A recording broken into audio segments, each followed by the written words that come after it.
God be blessed and all of his people. And everybody said, amen.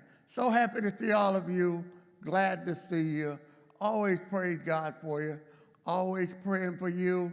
And I'm soliciting your prayers for myself as well. Amen. Amen. And you know, this quarter, we've been studying miracles and all of the things that Jesus did to convince the crowds and the people that he indeed was the Messiah.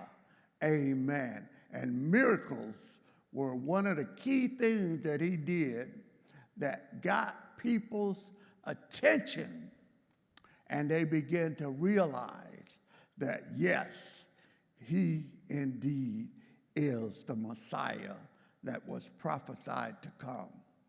And the ironic thing is, the more miracles he did, the more they wanted to kill him. Amen. Amen. The more miracles he did to reveal that he was God, the more they hated him. All because they had a different agenda. Hello. They were concerned about their titles and their positions, and they wanted to get rid of Jesus because of his popularity. But that didn't slow him down. That did not stop him at all.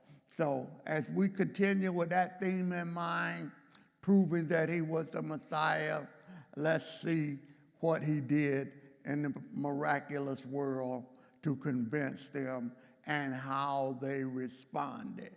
Amen.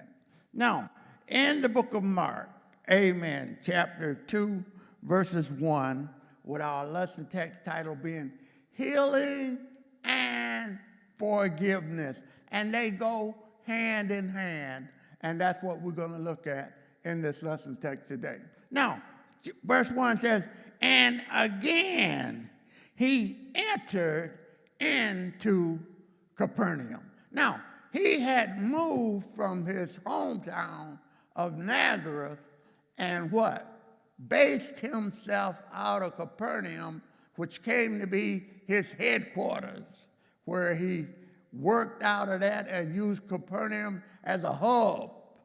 And he would minister there in Capernaum, go out to the various cities and towns and make a circuit or wherever he preached and teached at, and eventually he would wind up right back home and minister to the people there. So from this, we could see that Jesus was not only concerned about one group of people, he was concerned about who? All of the people. Why? Because he would be here and he would leave here and go there and there and there and there and there and minister to all their needs, and eventually he'd come back home and minister to those there in Capernaum. Look how it says it here. And again, he returned into Capernaum. That was his headquarters. After some days, he had been out for a while preaching and teaching the word, and it was noise. That means they heard, hello, that Jesus had come back home. Amen. And we don't know for 100% sure, but tradition holds to the fact that he was staying at Peter's house. Amen. And so here we are here, and we find out one thing. Jesus was faithful at being available to all of the surrounding areas and people. It hasn't changed any at all. Amen. He's always what? Available for you and who? For me. Millions, billions, trillions of people in the world. And he's always available to every one of us. Never leave us, never forsake us. Amen? He should have took time out for himself. He was on the way to Calvary. to give his life a ransom for our sin. Amen. But what? His priority was you and I. And at that particular time, the people that he was what? Interacting with where he lived. And today, he sits at the right hand of the Father and makes intercessions for you and I. Praise God for Jesus. Amen. Amen. He's still doing the miraculous. Amen. And look what it says then too. And straightway, many were what? Gathered together. News traveled fast now. And they found out that he was back home, that there was no room. Hello. This is more than likely the period of popularity for Jesus.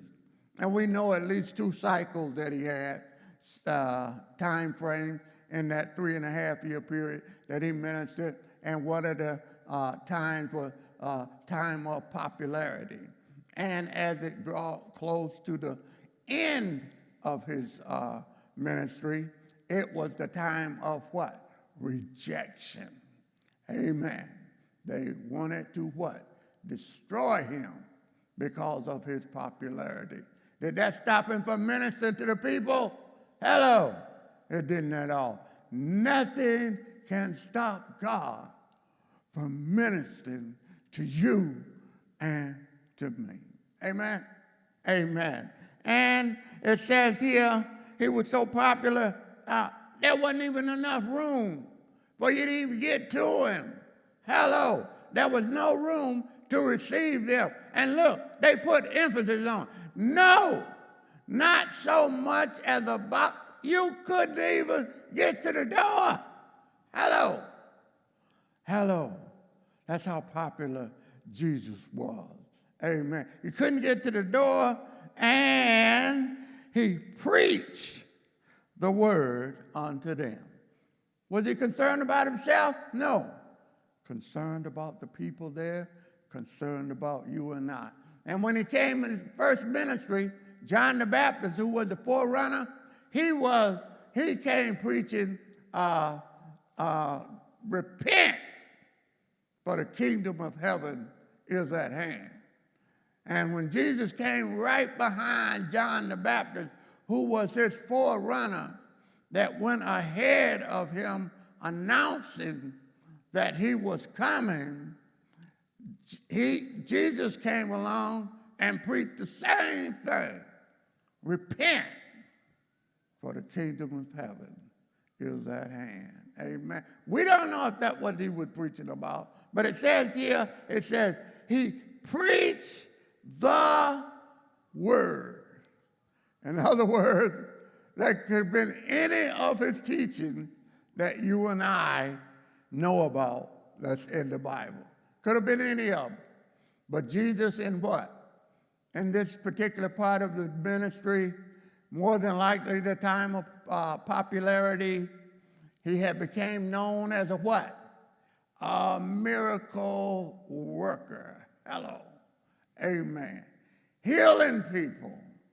Amen. Taking care of their needs. We don't know if that's what he was preaching about, but the next verse gives us an idea that more than likely they were looking for Jesus for healing to take place, for a miracle to take place. Look what it says. And they came unto him. Hello. In those days, you didn't have to get an invite. You didn't have to give an invitation to come. If a dignitary or a VIP person came in the area, no matter whose house he was staying at, you could come. Just invite yourself. Amen. And that's the way Jesus is today. He's still saying, come to me just as you are. You don't need a special invitation. Hello. But just what? Come. And that's what they did. Even though there was no room, they didn't let that discourage them.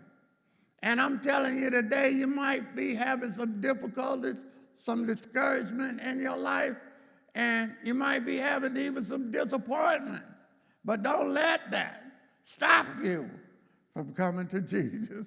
Amen. We're going to learn later on, whatever the circumstances, whatever the situation is, God can make it better.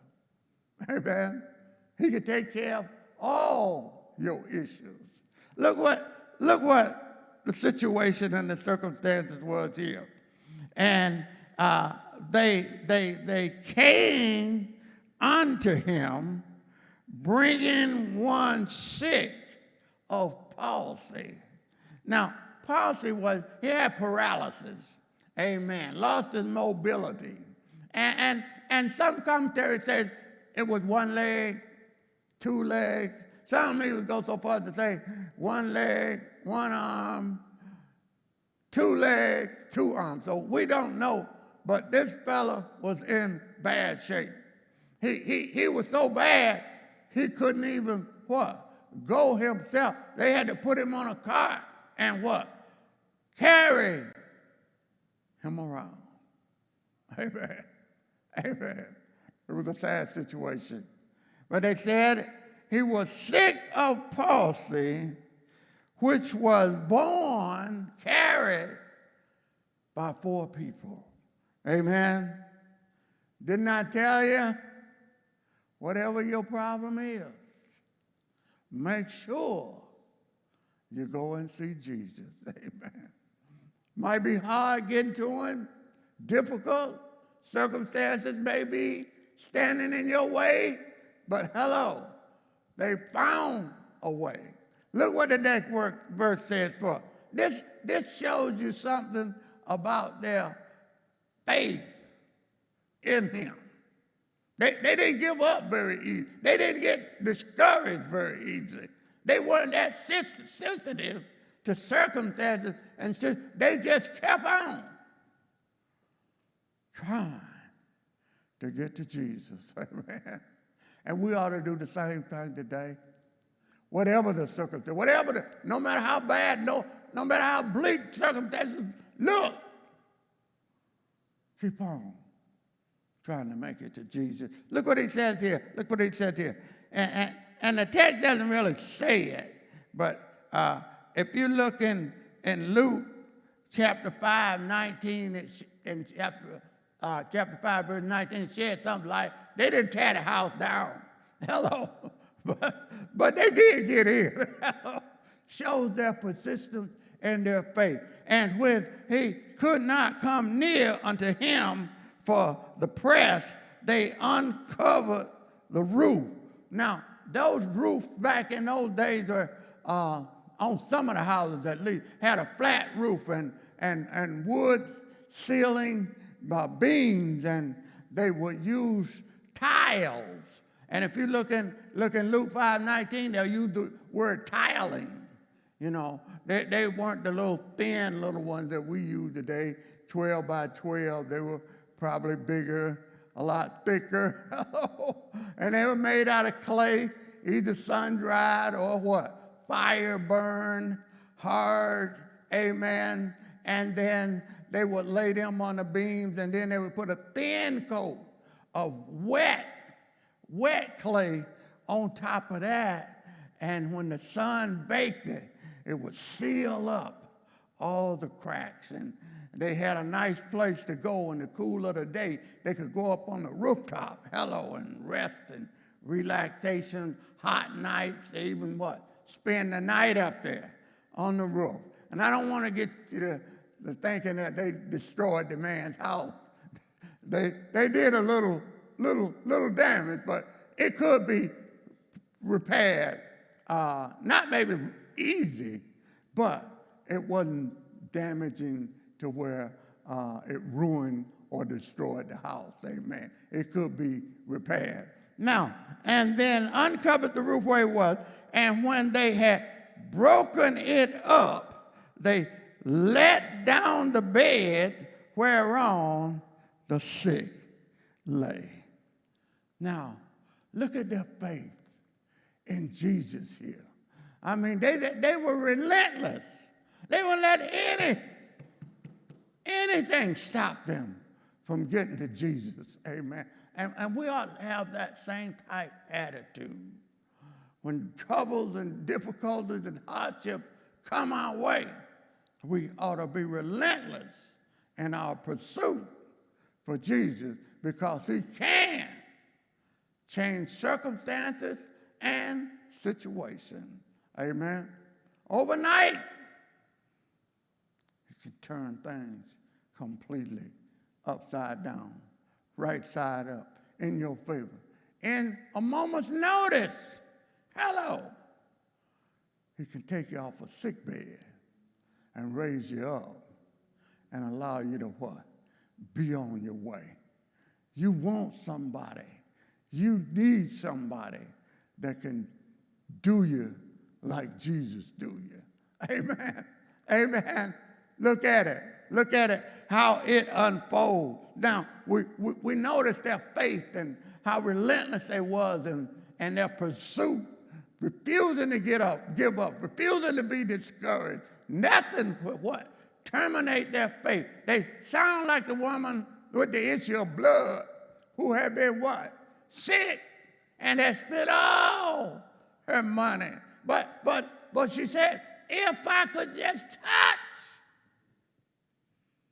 the hem of his garment, I know I'll be made whole.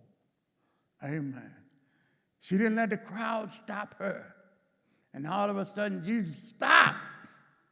Said, who touched me? Hello. The disciples said, how we know who touched you? All these people. Somebody touched me that had faith in me because I felt virtue. God, this woman was believing. She didn't say it one time. She said a bunch of times. If I could just touch the hem of his garment, I know, be made whole. And she was. And Jesus turned around. He said some interesting words. He said, thy faith have made thee whole. Amen? Amen? That brings us to what we're talking about here. See, there are a lot of things that go on in the unseen realm that we don't know about. We can't look at the woman and see that she had faith in Jesus. We can't look at these 4 people, plus the one that was on the sick bed. They had faith in Jesus. At least 5 of them, we know. They could have said, you know what, it just ain't no good. We can't get in the house. Everybody is in the way. We'll never refuse to be discouraged. And God made a way with a stairway, and they made it up and let him down. Jesus knows about your persistence. He knows if you have faith in him. Look what verse 5 says. This is the pivotal verse right here that unlocks everything. Look what it says. When Jesus saw, he didn't say the preacher, the priest, one of the Pharisees. It said when Jesus saw their faith, he said unto the sick apostle, son. He didn't call him sinner. He didn't call him anything that was out of relationship, but son was a what? A term of endearment for relationship. Son, thy sins be forgiven. Why was that so important? Because when your relationship with God gets ruptured and you are out of fellowship with God, there is no forgiveness of sin without the shedding of blood. You can't get healed.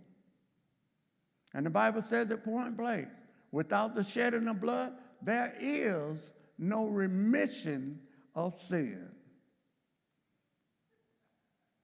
Your sins have to be forgiven before you receive your healing. Amen. Amen. Please know that. Please know that. Under the old Levitical priesthood, there were thousands of bullocks and rams and goats and all type of animals that were slaughtered to cover people's sin. But all those coverings were what? Temporary. They only lasted for 1 year, maybe.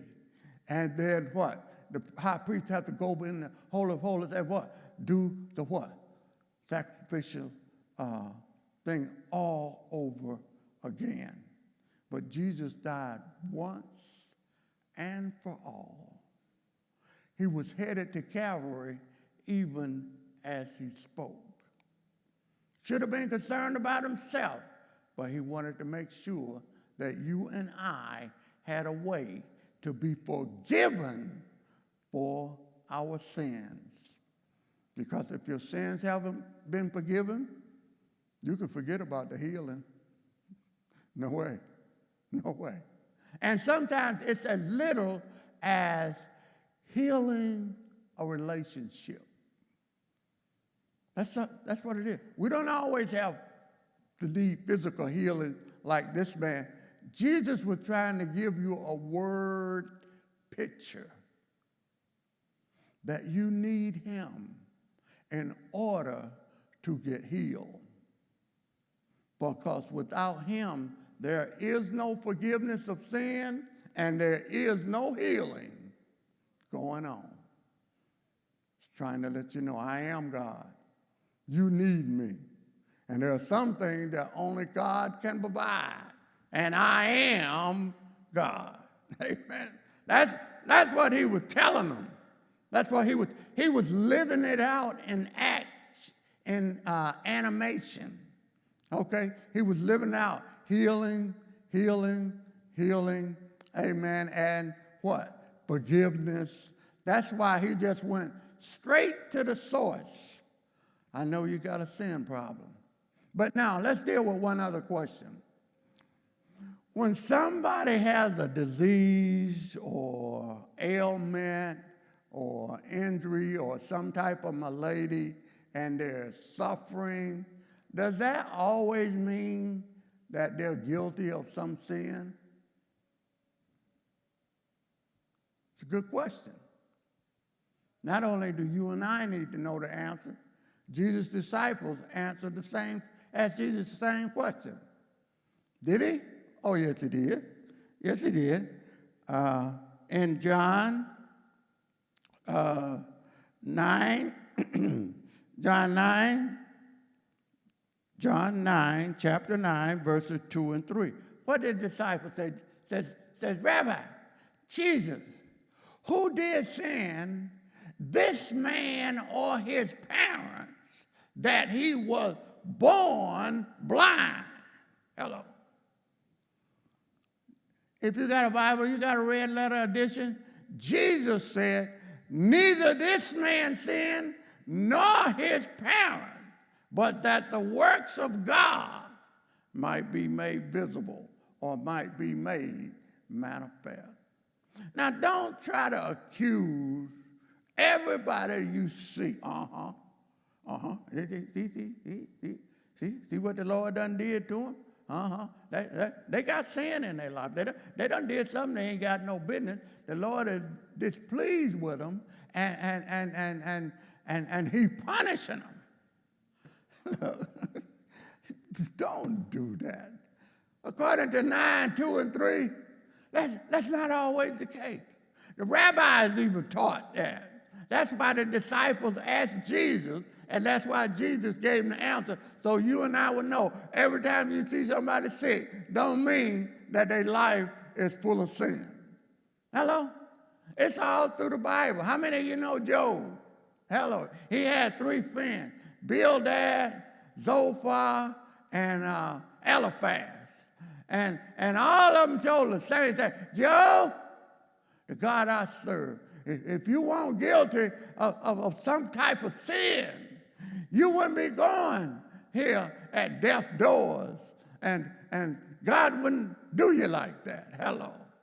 Were they right or were they wrong? Wrong is two left shoes. Job was suffering for reasons that God had been bragging on him. Look at my servant Job. None like him in all the land. Amen. See how he assures me and serve me. And the devil said, I raise you do because you give him everything. See, don't be like Job and his friends. Don't accuse people of a sinful lifestyle just because they're sick or ill. That's not the Bible. The Bible don't teach that. Please understand that. I just wanted to park there for a couple of minutes, but we got to move on. Look on. All right. Now, Jesus went into the unseen world. Thy sins be forgiven. That way, his what? Relationship that was ruptured was restored, and now it was clear his relationship that he had broken had now been what? Reinstated. He had a relationship with God, and then God what? Forgave all of his sin, and look, he's healed. We're only 2 or 3 verses away from that. But that's the way life is. Amen. And that's the circumstances. Not always somebody did something bad or anything. You have to go into the unseen realm, and you and I can't do that. Some things only who? God can do. Some things only what? God knows. And we're going to talk about that in the next couple of verses. What is it that God does not know? Nothing. He knows everything. Hello. What is it that God can't do? Nothing. He can do anything. And that's exactly what Jesus is going to do. All of it stems off of verse 5. He saw their faith. And if you want anything from God, you're going to have to learn how to be faithful too. Amen. And don't forget to confess your sins. Amen. 1 John 1:9. It's in there. 1 John 1:9. If thou wilt confess thy sin, God is grateful to forgive our sins and cleanse us from all unrighteousness. Confessing your sin. If thou wilt confess thy sin, thou art faithful and just to forgive our sins and cleanse us from all unrighteousness. Amen. 1 John 1:9. That's a go-to verse. Adult class 4. Same go-to verse for the what? Combined class. Healing and forgiveness go together. Now, moving on. But there were certain other scribes. Now, these fellas here, they were called the scribes. Amen. They operated with the Pharisees and the Sadducees and everything. And they were called experts in the law. Experts in the law. Amen. And not only that, sometimes they were even called lawyers. Amen. Now the text gives you a glimpse of people that were intellectual. Lawyers, experts in the law. But they missed it. Hello? They missed it. They couldn't see in the unseen world. The unseen, that's the spiritual realm that God operates in that they didn't know anything about. We got some experts and some lawyers today, but they can't see in the unseen realm. Amen? Certain of the scribes and Pharisees, and reason in their heart. They wouldn't speak it out loud. Look what they said. Look what they said now. Reason in. Don't miss this. Don't miss this. There was a sin problem. Jesus can fix it. He can forgive your sins and bring you to wholeness, and a right relationship with God can be restored. And once your relationship is restored, then there's what? healing on your behalf. But look what they said in verse 7. Why does this man, they didn't accept him as God, why does this man speak blasphemy? Blasphemy is to denounce God. So their conclusion was, if he speaks blasphemy, can't be God. Can't be God. They figured all that out. How were they right or wrong? They're wrong. That's why you can't always follow intellectual people, because there's something only God knows. Amen. And they said he can't be God, must not be God, because he's a blasphemer. But they never stopped to consider that if he can forgive sin, then he must be God. And look, they're going to see the same miracles that these people see. In verse 12, the people are going to believe and trust in Jesus and say, we never seen nothing like this before.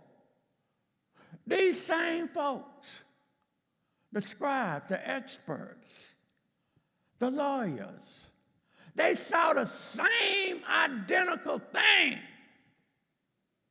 that the people in the crowd saw, but they refused to believe. What was their agenda? They wanted to arrest Jesus and make charges against him and report back to their elders, we got him. They wanted to destroy him. Sometimes the most well-laid plans don't work. Let's look at it. Let's look at it. Can't be God. He's a blasphemer. Their interest was to charge Jesus, arrest him, and take it back to their elders or their superiors. They were not interested in seeing the man get healed. That wasn't their interest. They did not have any interest whatsoever in seeing the man get his sins forgiven. They were only interested in what? One thing: destroy Jesus. They were preoccupied. They were so preoccupied, they missed the fact that he indeed was God. He was the Messiah, but they missed it. And the thing here today, don't you do the same thing that the scribes did. So preoccupied that we missed it. In our time and days of society, we get tied up in so many things. We don't have time, hardly even for God. Hello.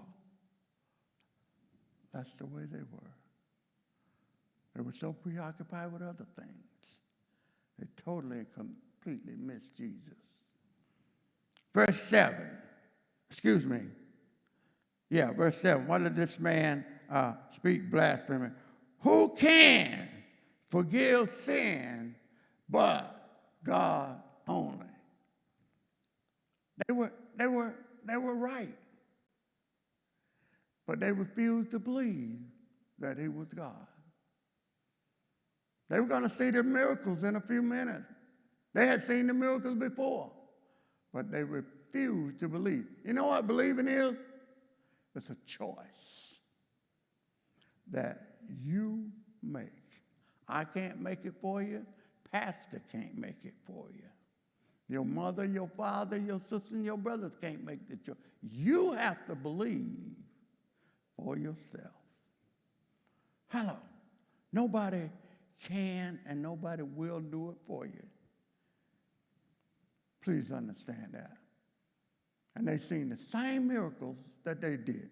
Verse 8, and immediately when Jesus perceived, he knew what they were thinking. He knew exactly what they were thinking. And when he perceived it, that means when he knew in his spirit. Now, God is omniscient. He knows everything there is to know. Amen. And he can, what? Before you can form the words in your mind and speak them out, God already knows exactly what you're going to say. He knew what was on their heart. Amen. He could have rejected them, but he tried to help them. Amen. Look what happened. He reasoned within himself and said, why reason? And immediately within himself he said, why reason ye these things in your heart? He said, why you think like that? Amen. He was challenging their thinking. Look what he says here. He said, what is easy to say, sick of the palsy? Sick of the palsy, thy sins be forgiven, to say, arise, take up thy bed and walk. Which one is easier? When he said easy, that doesn't mean just speaking words. For speaking words, either one of them is easy. But if you say thy sins be forgiven, how can anybody check up on it? It's not visible. You have to go into the unseen world to know the answer to that. But it's easy to say because nobody can prove or disprove that you what? Forgave their sin. No way you can tell unless you can see into the what? The unseen world, which God can, but you and I can't. On the other hand, take up that bed and walk. Now that, in a situation and that people are around and you say, take up that bed and walk, and the man don't take up his bed and walk, that's immediately confirmation that you don't have power to forgive sin. Now that's the hard one. You got to come up with some healing right away. Now could they do it? No, the answer is no. Could Jesus do it? Now you're talking. He could do what man cannot do. And he tried to prove it to him. Look what he said. Look what he says in the next verse. He said, but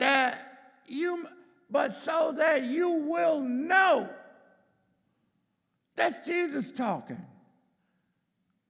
I can do either one I want to. I can look into the unseen world and forgive his sin, or I can tell him to stand up, take your bed, and walk. Now, you just said with your own words, only God can do that. That must mean I am God. They knew the implications of the statement. But look how they responded. But that ye may know that the Son of Man told him who he was. That was a title he used for himself. Other people didn't call him that. Jesus called his own self the Son of Man. Amen. That was humanness, amen, in him. That he was what? Related to both who? Man and what? God. He was God, Son of Man. And I have power on earth to forgive sin, and he saith to the sick. Now look, in the spirit realm, the realm of the unseen, he gives proof to the realm of visibility by healing the man.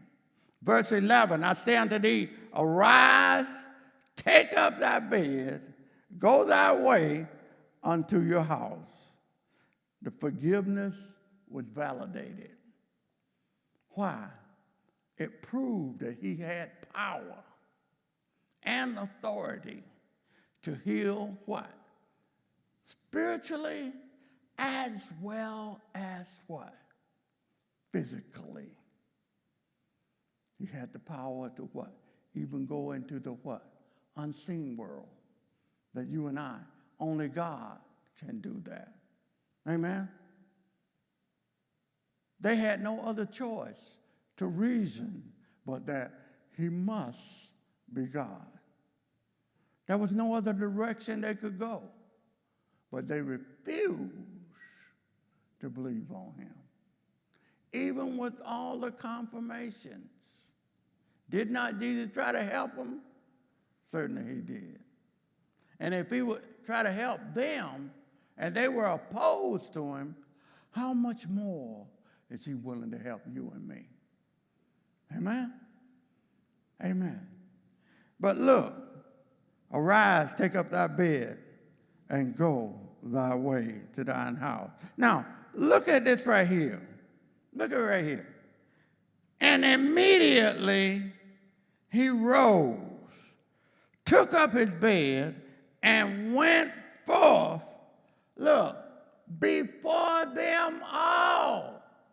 Now, when we started off, it was so many people, they couldn't even get in the house. Couldn't even get close to the door. Not even the door. And look, he walked out of there, and the people just did what? Scattered. They was probably looking at this guy like he was God. Amen. Amen. Now, I just put that in there myself. But he didn't have any problem getting out. And what I'm trying to tell you is what? When you put your trust in God, he can accelerate your success and cause you to go way, way, way, way, way further than you could ever make it on your own. Amen. Please understand that. Understand that. Now, last thing here.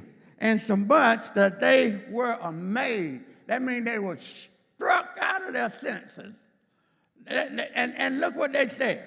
They glorified God. They praised God. Now, the scribes seen all of that too, just like they did. They were right there. The people recognized Jesus' divine authority. Believing is a choice that you have to make. The people and the crowd chose to believe in God. The scribes refused to believe him. The scribes saw the same miracles that the people saw, but they refused to believe. Can I tell you, some folks ain't gonna believe if you set the house on fire. Some folks ain't gonna believe if Jesus come down and talk to them personally, just like he did right here. Hello. Don't be like that. Be like these people. We've never seen nothing like this before. Give God some praise and adoration. Love on him. Because what? He's the only one that can heal you and forgive you for your sins and restore your relationship with God. Amen. Amen. I hope you enjoyed the lesson. I enjoyed teaching it. God bless you. Stay up close to God. He does miracles to help you have faith to believe on him. Don't miss it. Don't ignore it. He is God, was God, still is God. Heavenly Father, we love you, we praise you. Jesus went to the cross to provide forgiveness for every one of us. And without that forgiveness, Lord, we couldn't make it into your kingdom. Without the shedding of blood, there is no forgiveness of sin. On the way to Calvary, he stopped by and paid the sin debt for you and for me. We praise you in Jesus' name.